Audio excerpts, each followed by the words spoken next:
Hello friends, welcome to ACS your education mentor.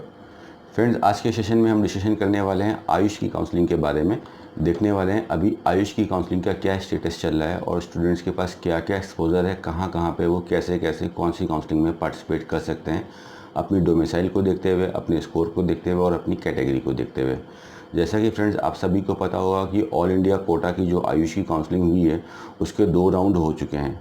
All India quota का नियम ये होता है कि यहाँ पे जो ऑल इंडिया लेवल की जो सीट्स होती हैं, जो स्टेट से जो स्पेशली सीट्स निकल के आती हैं, जैसे कि इसमें आपने देखा होगा कि सभी स्टेट ने अपनी लगभग 15% गवर्नमेंट की सीटें दी थी और प्राइवेट कॉलेज में भी 15% सीटें दी थी। इसके सिर्फ 2 ही राउंड होते हैं। तो आपका ऑल इंडिया कोटा की जो स्टेट्स वाली जो सीट्स आई थी गवर्नमेंट की और प्राइवेट की, राउंड नंबर 3 में ये सीट्स चली जाएंगी वापस अपने अपने रिस्पेक्टिव स्टेट्स में। तो ऑल इंडिया कोटा का सबसे पहले देख लेते हैं। ऑल इंडिया कोटा का राउंड नंबर 3, जिसको कि मॉपअप राउंड के नाम से जाना जाता है, वो 23 अगस्त से स्टार्ट होगा और 26 अगस्त तक इसका रजिस्ट्रेशन प्रोसेस चलेगा।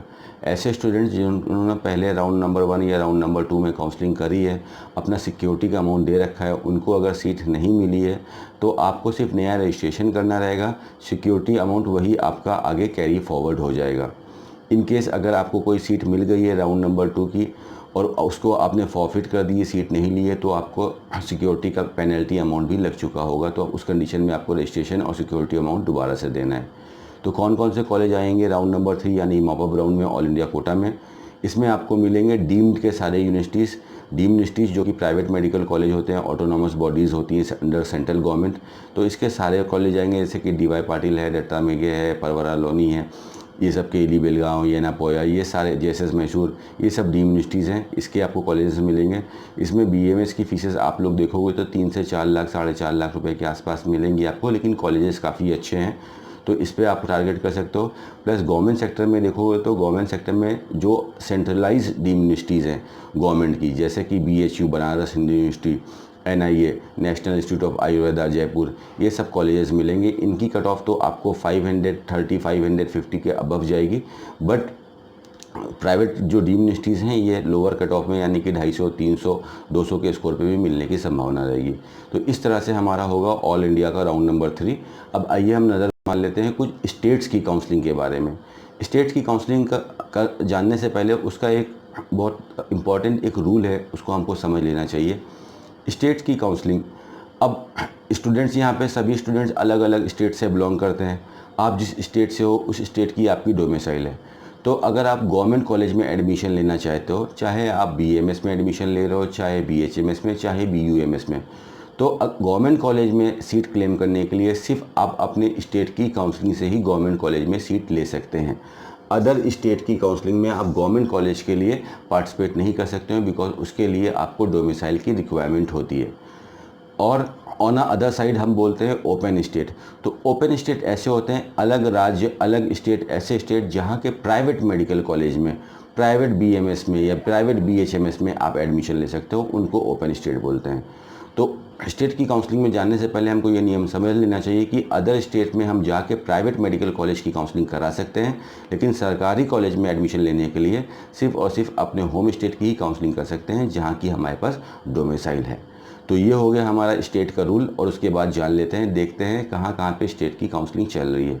महाराष्ट्र की स्टेट की काउंसलिंग चल रही है, वो केवल महाराष्ट्र के बच्चों के लिए है। राउंड नंबर 2 का रिज़ल्ट आना बाकी है।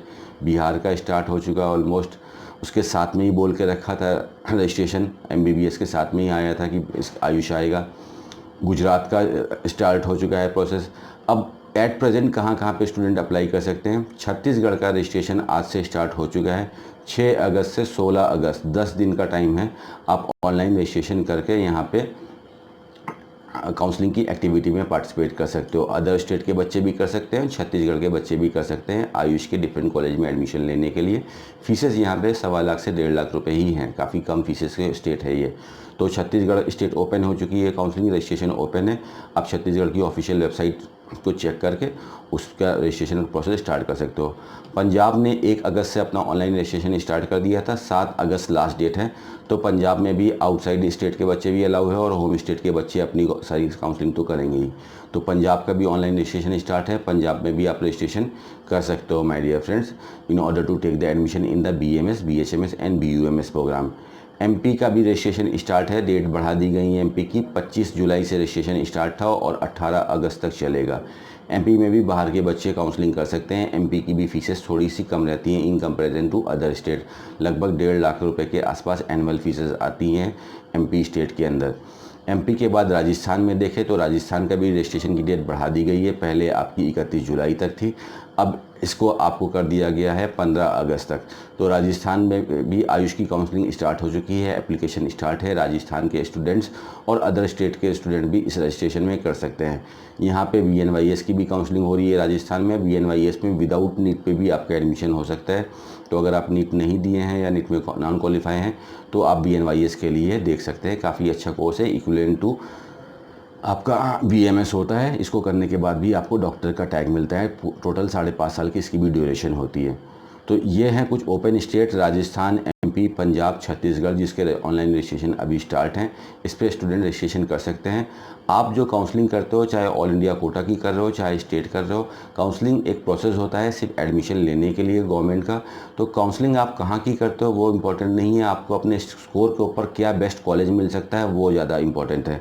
तो वो भले आप यूपी के स्टूडेंट हो, आपको राजस्थान में मिल रहा हो या उत्तराखंड में मिल रहा हो या पंजाब में मिल रहा हो, if you are getting a good medical college on your score, that is good for you, because आपके पास एक अच्छा प्लेटफॉर्म हो गया है अब इस सेक्टर में जाके कुछ सीखने का और फ्यूचर में इससे कुछ अपना करियर बनाने का।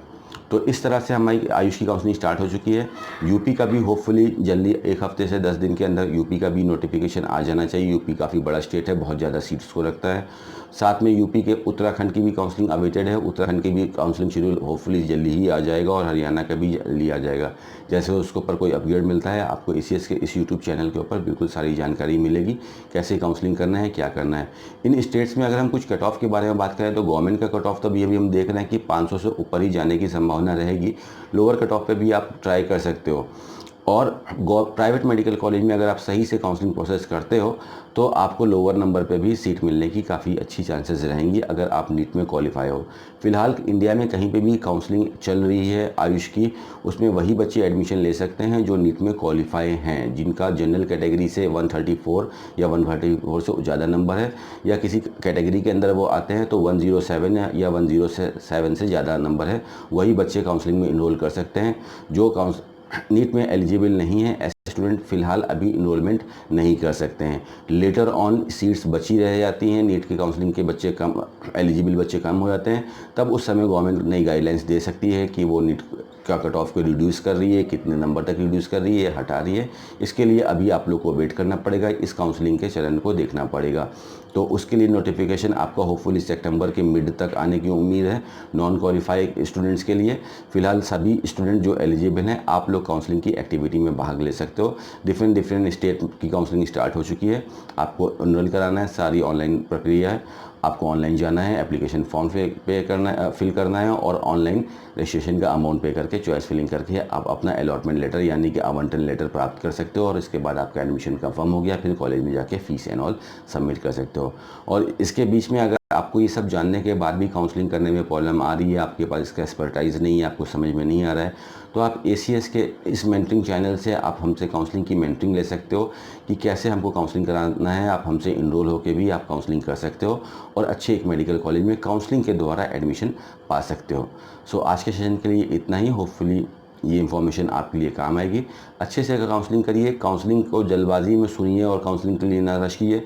ये सारी जानकारी जानने के बाद आप लोग का फ़र्ज़ ये बनता है कि आप जो भी स्टेट में काउंसलिंग करने जा रहे हो एक बार उस स्टेट की काउंसलिंग ऑफिशियल वेबसाइट को ओपन करें और उसमें जो इन्फॉर्मेशन दे रखी है उसको खुद से पढ़ें, खुद से एनालिसिस करें, जिससे आपको आने वाले टाइम में किसी भी तरह की परेशानी ना हो। So thank you very much friends for giving your valuable time. अच्छे से काउंसलिंग करिए और अच्छे मेडिकल कॉलेज में आपका एडमिशन हो। Thank you.